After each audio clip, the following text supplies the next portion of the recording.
Greetings, New Era family. This is Christina Jones-Davis. I am a marriage and family therapist and professor of pastoral care and counseling and marriage and family therapy at CTS.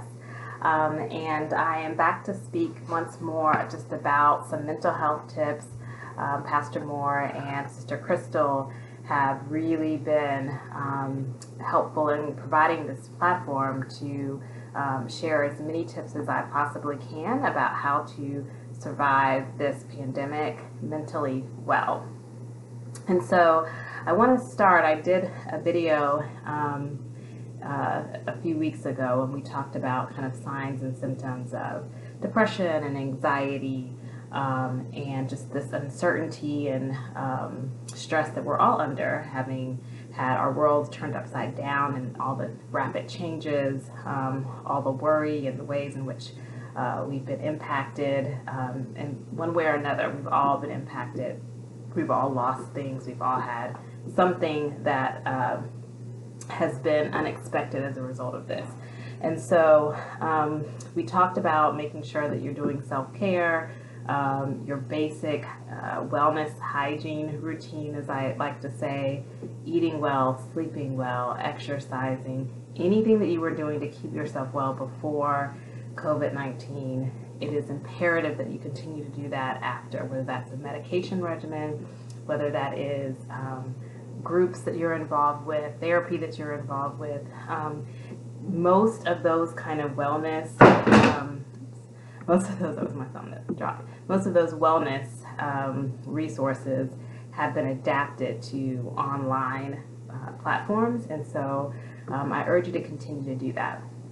But I want to take a moment to just kind of touch base on something that we did not talk as much about last time, and that is how the continued and ongoing racialized trauma impacts our experience even in the midst of all of the pandemic things that are going on. Other things, and as it relates to experiencing and re-experiencing the trauma of Black and brown persons being assaulted, being murdered, being killed, being called the police on for bird watching and telling somebody to put a leash on their dog. All of these things are continuing to happen, and I want to name that that is compounding, I think, experiences for the Black community in particular. What I often say is that sometimes, yes, you can have stressors, you can have people come to therapy for all kinds of things, but sometimes the presenting issue, in other words, the issue that people are really dealing with, is racism itself. Meaning it's not something internal to something you're doing wrong or internal to something biochemical. It is that there's a condition that is in the world that impacts Black people in particular ways. And so for some time, I mean, it wasn't even considered that could be in and of itself the reason for a mental health concern.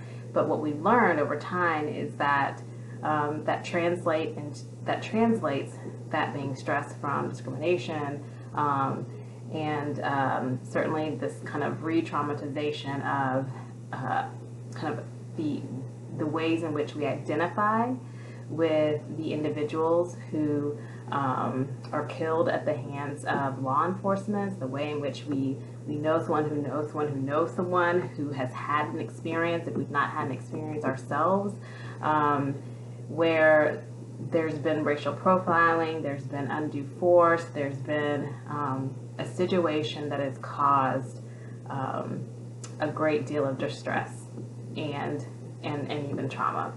And so what I want to do is make sure I name that, because I think when we don't name that as a mental health concern, it becomes something that is seemingly we're supposed to kind of just keep on going, brush that off, and not talk about the ways that this is impacting our psyche. So first I want to name that as a pre-existing condition in and of itself, right? In addition to maybe how physical health has been talked about with COVID, physical pre-existing conditions can make COVID and the pandemic that much more difficult. Racism can also be a pre-existing condition. And so what I want to make sure that everybody is remembering is to take time for processing these traumatic events. And what I mean by that is naming the trauma, naming the wrong, naming the grief, the loss of security, safety, the loss of trust to be protected by those who are that swear to kind of serve and protect, to make sure that you allow yourself to name what's lost in that.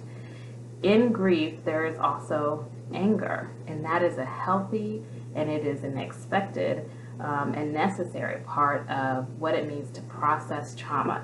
And when I say process trauma, trauma can get lodged physically in the body. And so one of the best ways we actually kind of release that is in physical expressions, whether that be dancing, whether that be singing, whether that be humming, whether that be stomping. I feel like our ancestors were onto something, right? The ways in which embodied expressions of worship and of being in community, of just kind of coming together and exerting and catharting that which may not otherwise have anywhere to go. And in fact, where it goes is it gets lodged, and it can really kind of cause that much more of a negative impact on our minds and our bodies. So physical activity, again, is so important, but also cathartic kind of emotive expressions, whether that's tears.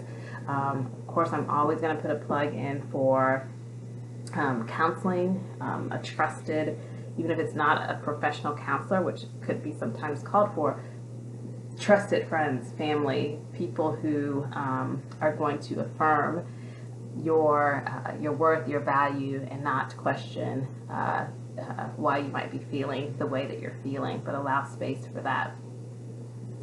And so that's kind of what I want to make sure that I underscore. Trauma has, in some ways, it's kind of related to anxiety. And so even as we talked about paying attention to your, is your breathing different? Is your heart rate up?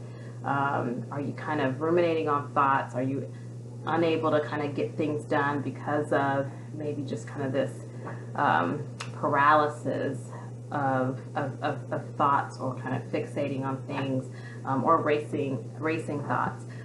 In some ways, because if we think about the DSM-4, our Diagnostic Manual for Mental Health Professionals, PTSD is an anxiety disorder, and so those two can be related, and therefore a lot of the same kind of relaxation techniques are used to help to kind of alleviate those feelings. Certainly centering, meditation, and prayers, and certainly doing the things that allow you to unplug from some of the media outlets that might be re-triggering, and kind of feel yourself again getting worked up, and rightfully so. What I'm saying is there's got to be kind of this cycle of pulling away and allowing oneself to kind of center, and then going back into it.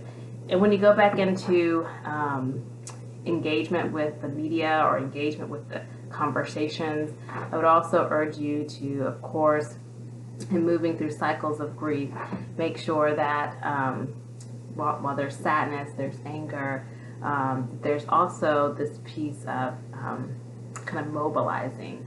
What does it mean to do something with those intense feelings, and to kind of productively check on how other people are doing, or productively kind of lobby for change, or make sure that your voice is counted as we get ready for our absentee ballots being due. All of those things are ways to mobilize and move energy that might be otherwise really housed and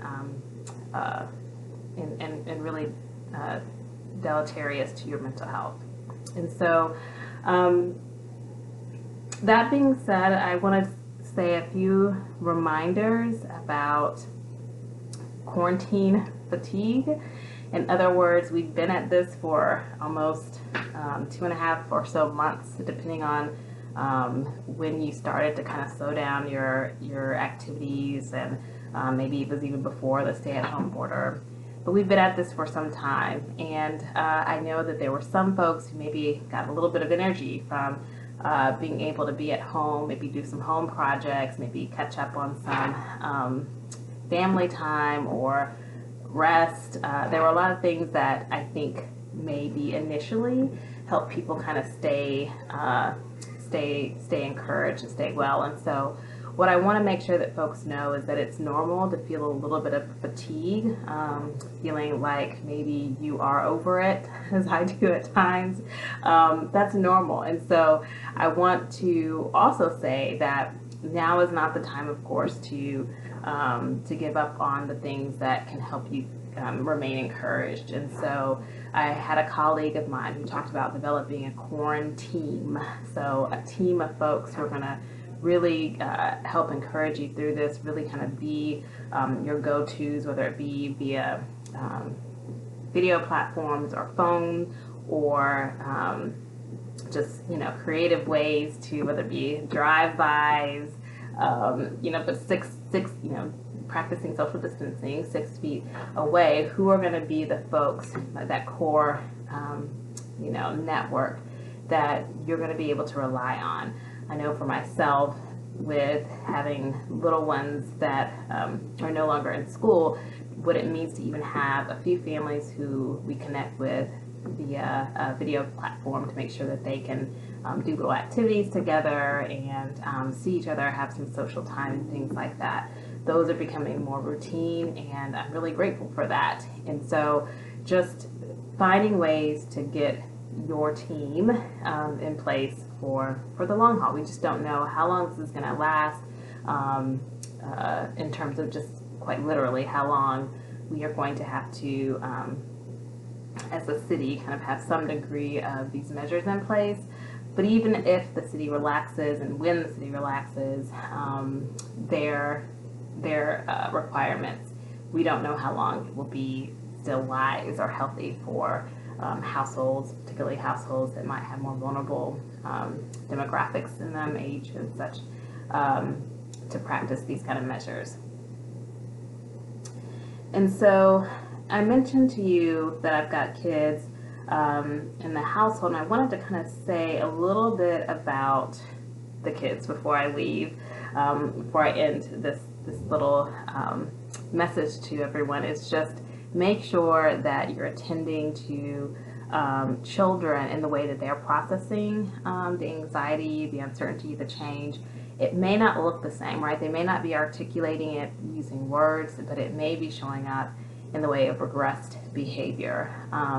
And so I can certainly attest to the fact that it's not fun to have perhaps a child who maybe developmentally they were beyond, for example, wetting the bed, or for example, they were beyond needing to be picked up all the time.